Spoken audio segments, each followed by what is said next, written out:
we have done our duty. If local pastors fail in their job for the follow work, they will give account to God, not we. But in the year 1941, God began to again speak to me clearly. God said to me that evangelists are not only responsible for people's conversion, but also they are responsible for their growth. We can't have children and then again leave them on roadside. We must make some provision for their spiritual growth. So I decided we read the book of the Acts of the Apostles and the epistle to Ephesians again upon knees. I believed that from the two books God will give the answer. How did the Holy Ghost work in the early church? And what is the conception of God for His church? Because we see in the epistle to Ephesians God's thought for His church. As we see in chapter 3, Ephesians and verse 10, God's grand and lofty purpose being made so clear, God's manifold wisdom to be revealed through His church unto powers, principalities in heavenly places. So I said, God has a high purpose for His church. God's vessel is His church. Then I saw in chapter 4 of the same epistle that God gave apostles, prophets, evangelists, pastors, and teachers for the work of the ministry, for the perfecting of the saints, for the edifying of the body of Christ, till we all come to the stature of Lord Jesus Christ. So I saw clearly that people cannot attain spiritual maturity without the help of pastors or teachers, as God's word says. It's not by just mere Bible knowledge they grow spiritually. But how to begin now? I could see clearly that what they call church is only a building. There are very few places which are fit to be called the church of Lord Jesus Christ. Because our Lord is not after numbers. Men may go after numbers, but Lord wants a living church. And that's why we are called by that name, the body of Christ. Because life flows. There can't be a dead member in the body of Lord Jesus Christ. He's a living Christ, the living Savior. And every member in His body must have the same life which He has. Living member, we must have a strong foundation. Now, as an engineer, I learned one thing, that before we start building a building, we must sit down and draw a drawing. There must be a plan for a building. You can't build a building without a plan. And secondly, we must have a deep foundation, a strong foundation. And thirdly, we must have good material for the building. And fourthly, we must have able, skillful workmen, architect, masons for the building, under one architect. And same you see in God's word.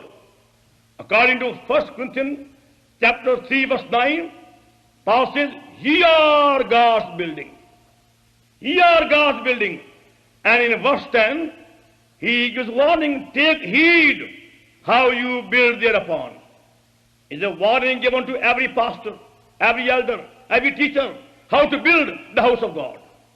And I saw so clearly that in many places, they are building on a weak foundation, building on a man's foundation. And that's why we find barrenness in many places. Spiritual barrenness. God is not glorified when we live in defeat, is He? God is not glorified when we live life of shame. Our Lord has prayed for us.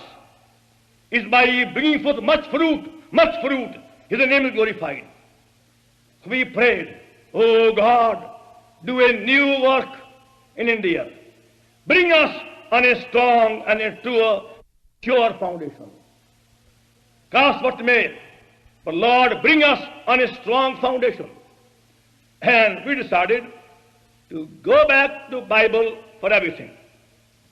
This book had the answer, God's word, but not to be followed blindly. God speaking to us upon our knees. So we have decided that we will pray and go on praying upon our knees till God gives the answer for everything. And we are going to begin the work of God in a new way. And thank God, we have seen God working in India in a new way in the past 17 years.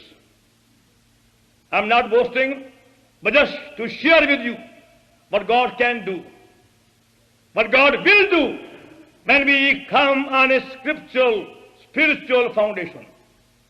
Whether we are few in number, immaterial to God. But we must come on a true foundation. God wants a living church, a true church, which can contain the fullness of Lord Jesus Christ. He wants to see the candlestick all of gold. So he decided we will begin a new beginning. How to begin now? As we prayed, God spoke to me again from the book of Acts, chapter 28, and verse 30 and 31. Paul dwelt 2 whole years in his own hired house. So we came to Madras city, South India, and took a small house, a very small house with only 2 small rooms, and said to people, we have come here to obey God and to understand from God's word the meaning of his church and the purpose for his people. We told them we have no name and no label of any kind, and we make no claim. We have no members. We are here to give God's word day and night.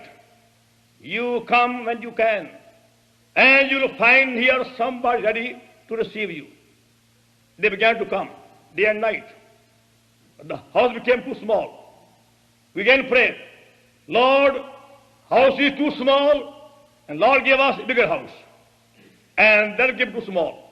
We began to pray, no Lord, house is still too small. And he gave us a bigger house. We got a house, very big house too. Then a fear came, how about the house rent? Then the verse came in Haggai chapter 2 and verse 8. Silver is mine and gold is mine. And we believed it. We took the house and said, Lord, thy name will be reproached if we do not pay the rent on time. So we promised, Lord, we want to pay a day earlier and not a day late. Secondly, Lord, we are not going to give any hint for money as they give in America. I believe in America, it's only a begging. They all beg. But this is not for God's glory. Oh, we have a living God. Living God.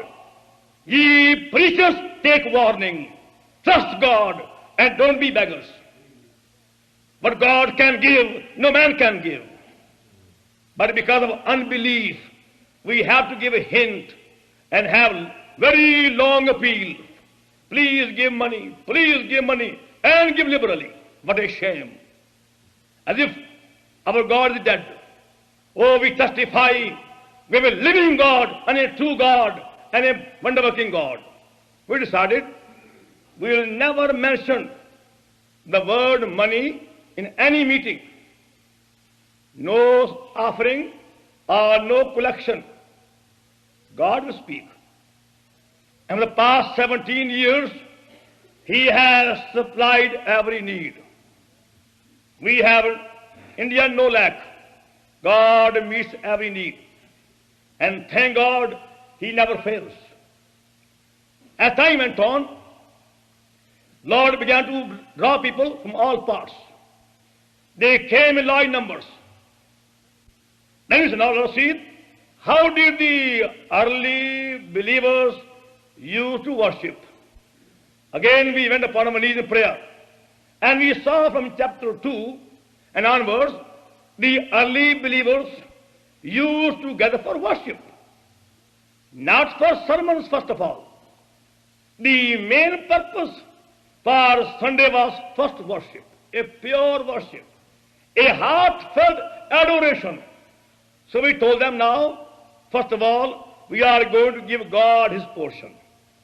He has saved us, washed us, delivered us, and made us His own. Come on, let us worship Him in a simple language. And we gave them a time to worship, that both men and women can worship God upon their knees, not in chairs. They humble themselves, came upon their knees, and what a joy.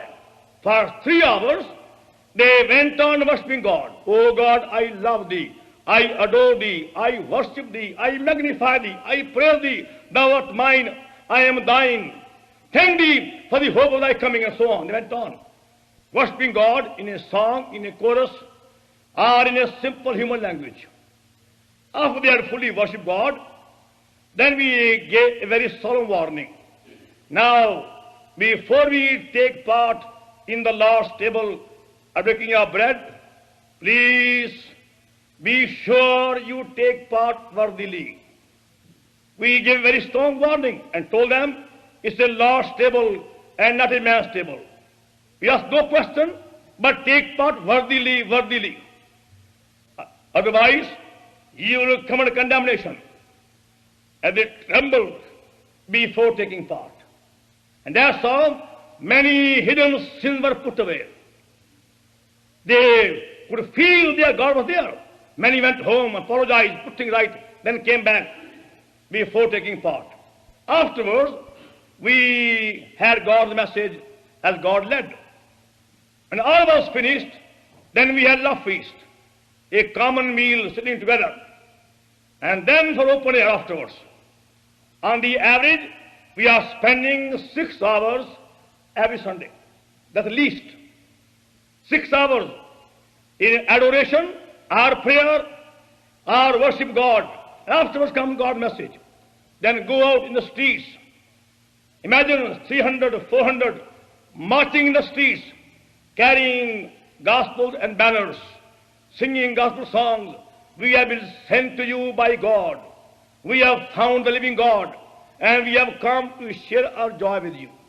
And thus, gospel was taken by the people in all parts, colleges and schools and villages all around, many, many miles away, in a simple way. And it's still going on, not stopped yet.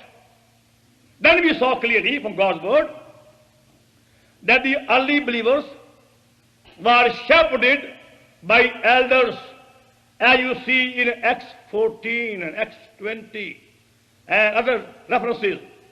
So we told the saints, now please pray. God may give us true elders who are men full of Holy Ghost. Not by voting. Again, that's a man's wisdom, to find elders by voting. And that's why you find in your committees so many quarrels and jealousies. We have brought ungodly men, worldly men, Jebusites in these church councils. They were never called by God to be elders. They were only called by men, by voting. Because of their wealth or their position, they become elders. Men who have no time even to pray even. They have no business to be on church committees. But we said, no, go back to the Bible. We pray for 6 months. Oh God, give us shepherds of thy own heart. God, give us elders, men full of Holy Ghost. After 6 months of prayer, we found 3 men. And we mentioned their names in the meeting. And said, as far we know, these 3 men are showing signs for eldership. But by Scripture, they must be proven and tested. If they are found blameless, then and then only they will be set apart. So kindly watch them. And in case you have anything against them, come to us with a Bible and 2 witnesses. And we gave the believers 1 year and 6 months to watch. Again we appointed a week of prayer and fasting. Now please, has anybody got any charge against these 3 people in their family life, business life, and church life? Watch, tell us. Any charge, please come with a witness and a Bible. Nobody came. Then the whole day we fasted, prayed, and they were set apart as elders. And they became before God responsible to shepherd God's flock. And we moved on, next place. Then kept on moving from place to place as Lord led. Began to pray whole night, whole day. Lord, tell us now where to go, where to go. God has a heavenly plan to follow. And by heavenly plan, now we have gone to all parts of India and Pakistan and Ceylon. And God is working. Then we saw, now, what about these believers living in lonely places? And we decided to have a holy convocation. That people living very far away, 500 miles or 1,000 miles away, can come for about 1 week of fellowship. Here in Chicago, you can't find room for 25 people. But in India, we have to accommodate 5,000 people. We tell them, we'll provide food and shelter for all who come. You can come with your families, also your children, and we'll receive you in the name of Lord Jesus Christ. And also, we make no charges. We tell them, you are the guest of Lord Jesus Christ, not our guest. Thank you, first of all. You want to give something, you pray, and then take part. And Lord supplies. Imagine 5,000 to be fed for 9 days, and 4 times a day. And also given a full meal. And above all, Lord saves souls. Last time, we baptized in 1 week 385 people. What a joy to see them testifying with a shining face how the Lord Jesus Christ has sought them and saved them and changed them and transformed them. Now they go in the water. He died and I died. He was buried, I was buried. Rose again. Now so am I. Among them, there were many, many Hindus. This goes on in many parts of India. As I see, the word of God is true. We are seeing these things in a partial way, but we believe it is meant for all people. Many have come to us for prayer for healing. We quietly pray, and Lord heal them. And we have never mentioned even healing in a meeting. No healing campaign, and yet every day God heals. Praise God, He is the same. Same in every country. Same for every believer, and same in every age. We may change, He won't change. We are changing, and we believe unless we come back to Word of God, we shall remain spiritual beggars. We have to go back to God's Word on a strong, sure foundation, on a shaking foundation. We are here being received in America, thinking, taking pride. We have a $1 million church building. What a pride. But my question is, who lives there? These buildings won't please God. It may be a stone building, or a brick building, or a mud building. But question is, does God live there? Does God work there? Does God speak there every day? Then it's a church. Otherwise, only a building. And may God do a new work in America. When God will speak every day, when men will come upon their faces before mighty God and say, God has spoken to me. In America, they magnify preachers, magnify speakers, go on advertising so and so, a worldwide fame. What a spiritual poverty. Unless you use films, you can't draw people. To us, is a poverty. When you need films and these slides to draw people, oh, pray upon your knees. Go upon your knees. Then God shall work mightily. Otherwise, you only have babies. Just like babies, they want toys and to be entertained. We have forgotten that we have a living God and a true God, unchanging God.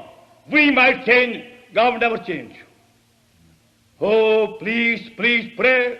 God will do a new work in this country. In India, now you find there are believers praying every morning for America from 6 to 8. And every night they pray. Then they have set apart one night to pray whole night for America.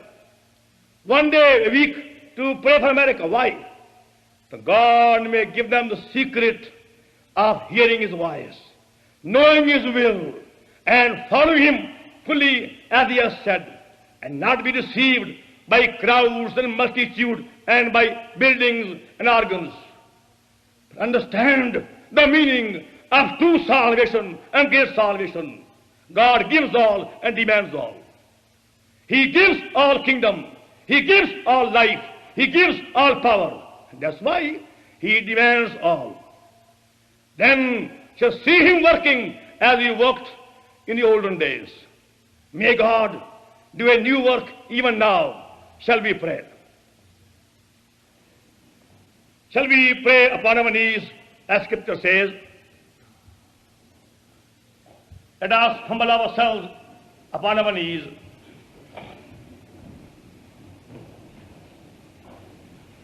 And quietly offer our Lord a new way.